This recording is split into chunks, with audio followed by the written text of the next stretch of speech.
नमस्कार, मैं doctor Narendra Kumar drawing and painting से। अभी हम चर्चा कर रहे थे बीए पार्ट फर्स्ट के चित्रकला विषय के चित्रकला तत्वों के बारे में।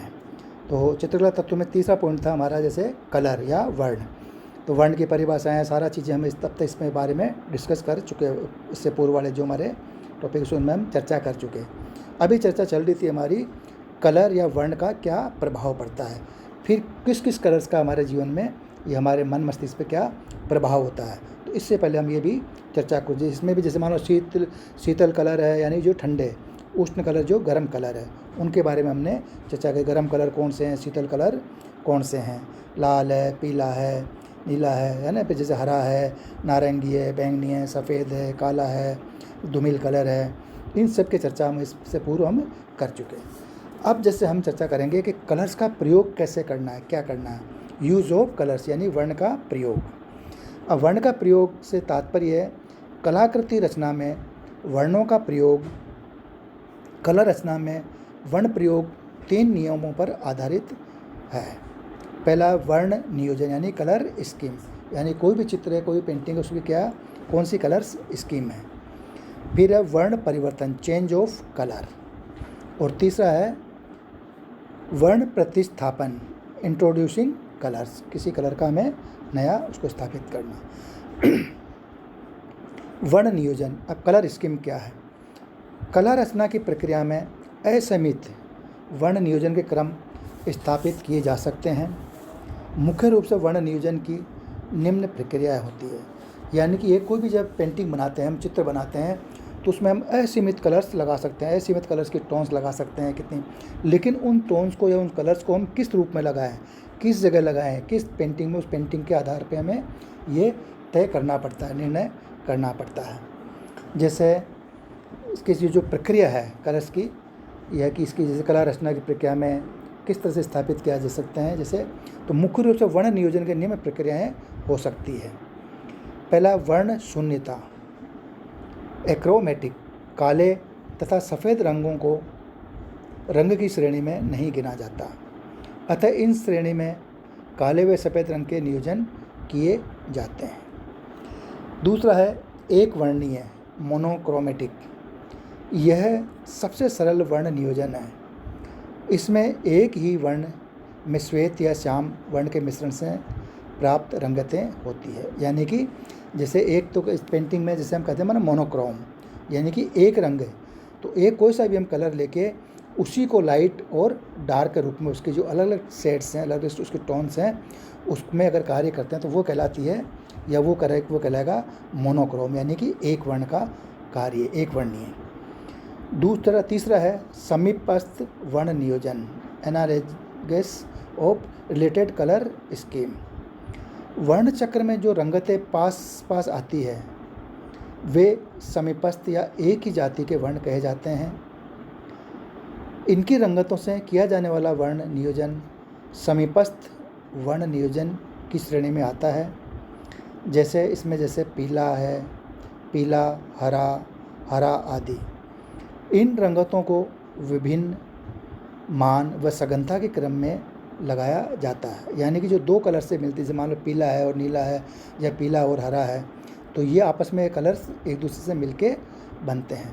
तो ये इनके जैसे समीपस्थ वर्ण, इन कलर्स के टोन को जो लगाया जा सकता है। चौथा है पूरक कलर, पूरक रंग, कंप्लीमेंट्री कलर्स। वर्ण चक्र में जो रंग एक दूसरे के आमने सामने आते हैं वे पूरक रंग कहे जाते हैं। इसमें पूरक रंगों को विभिन्न मान व सघनता से प्रयुक्त किया जाता है, जैसे लाल प्लस हरा, नीला प्लस नारंगी, पीला प्लस बैंगनी आदि। तो ये जैसे कलर हैं पूरक रंग, प्राइमरी कलर, क्योंकि जो टोन्स हैं उनको मिला के किया जा सकता है। पांचवा द्विपूरक वर्ण योजना, डबल कंप्लीमेंट्री कलर स्कीम। अब इस वर्ण नियोजन के अंदर यानी कि दो समीपस्थ वर्णों के पूरक वर्णों का प्रयोग किया जाता है जैसे, यानी कि जो 2 कलर है, 2 समीपस्थ वर्ण जो, तो उन वर्णों के पूरक वर्णों का प्रयोग इसमें किया जाता है, जैसे लाल, नारंगी प्लस लाल के साथ नीला, हरा प्लस नीला आदि। इस तरह से इस कलर्स को हम यूज़ कर सकते हैं। द्विपूरक मतलब जो दो पूरक कलर्स हैं उनकी जो रंगत है, उनके जो टोन्स हैं, उसको यूज़ किया जा सकता है। नंबर 6 पे है विभाजित पूरक वर्ण नियोजन, स्प्लिट कम्प्लीमेंट्री।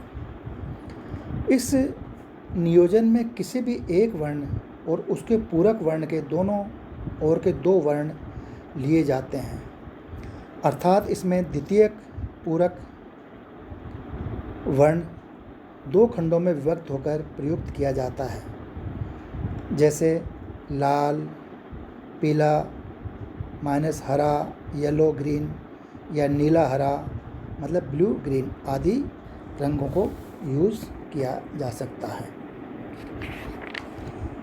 7वां है त्रिवर्ण नियोजन।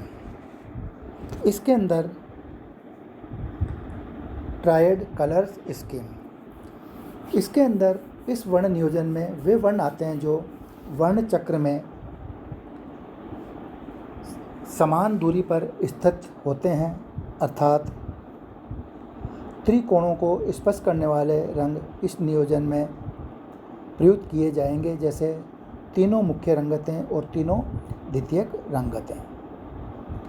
8वां है चतुष्क वर्ण नियोजन, टेट्राड कलर स्कीम।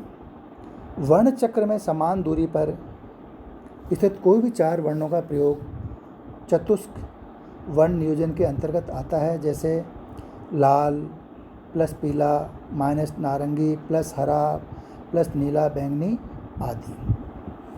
अब है 9 नंबर पे बहुवर्णीय नियोजन, पॉलीक्रोमेटिक। इस वर्ण नियोजन में विभिन्न रंगतों का प्रयोग किया जाता है, परंतु यह एक जटिल वर्ण नियोजन है। इसका सफल प्रयोग कलाकार की कुशलता पर ही निर्भर करता है। ये कलर योजना जो है, विभिन्न कलर योजना पॉलीक्रोमेटिक कलर है, इसमें विभिन्न कलर्स बहुत सारे शेड्स का प्रयोग किया, लेकिन ये सारी चीज़ ये डिपेंड करती है चित्रकार या जो आर्टिस्ट है, जो कलाकार है, सीखने वाला है, उसमें उसको कितनी पारंगतता हो, कितना कुशल है, उसकी कुशलता पर ये निर्भर करता है। 10वां है प्रखर तथा मंद वर्ण, हाई और लो की कलर स्कीम। इस वर्ण नियोजन में हल्की तान वाली रंगतों का चुनाव किया जाता है, अधिक मान वाली रंगतों का नहीं, यानी कि जो कम लाइट कलर्स है उनका यूज इसमें किया जाता है। अब है चेंज ऑफ कलर, वर्ण परिवर्तन। वर्ण के प्रभाव में विभिन्न कारणों से जो परिवर्तन होते हैं वे भी वर्ण नियोजन को प्रभावित करते हैं। ये क्या कारण है, इन्हें हम निम्न प्रकार से समझ सकते हैं। जैसे पहला है, जैसे इसके अंदर कि रंगत में परिवर्तन, जहाँ निकटवर्ती वर्ण परस्पर पूरक वर्णों का प्रभाव उत्पन्न करते हैं, जैसे लाल के पास पीला वर्ण स्थित होने पर पीले में हरा तथा लाल में बैंगनी वर्ण का प्रभाव आने लगता है कि किस कलर का हम कहाँ पे यूज़ करते हैं, तो उसके पास कौन सा कलर है, आपस में उस कलर्स की जो रंगत है, टोन्स हैं, उसको वो प्रभावित करते हैं या उसका प्रभाव उसमें आने लगता है। नंबर 2 है मान में परिवर्तन, जहाँ वर्ण का निम्न मान गहरी पृष्ठभूमि में हल्का व हल्की पृष्ठभूमि में गहरे होने का आभास देते हैं, यानी कि हम किस पृष्ठभूमि पे कौन सा कलर्स यूज़ कर रहे हैं। अब है सघनता में परिवर्तन, अधिक सघन वर्ण समीप के वर्ण में अपने पूरक वर्ण का प्रभाव उत्पन्न करता है, जैसे लाल पृष्ठभूमि पर अंकित धूमिल वर्ण में हरे वर्ण का आभास। चौथा है आकारगत परिवर्तन, जहाँ समान मान व समान सघनता वाली रंगत भी भिन्न भिन्न रूपाकारों में प्रयुक्त होने पर भिन्न प्रभाव उत्पन्न करती है। 5वीं है पोतगत परिवर्तन, जब एक ही रंग का प्रयोग समान धरातल पर भिन्न भिन्न पोत लगाकर किया जाए तो भिन्न प्रभाव उत्पन्न होंगे। यानी कि जब एक ही रंग का प्रयोग समान धरातल पर, मतलब एक समान धरातल पर भिन्न भिन्न पोत लगाकर किया जाए तो भिन्न प्रभाव उत्पन्न होगा।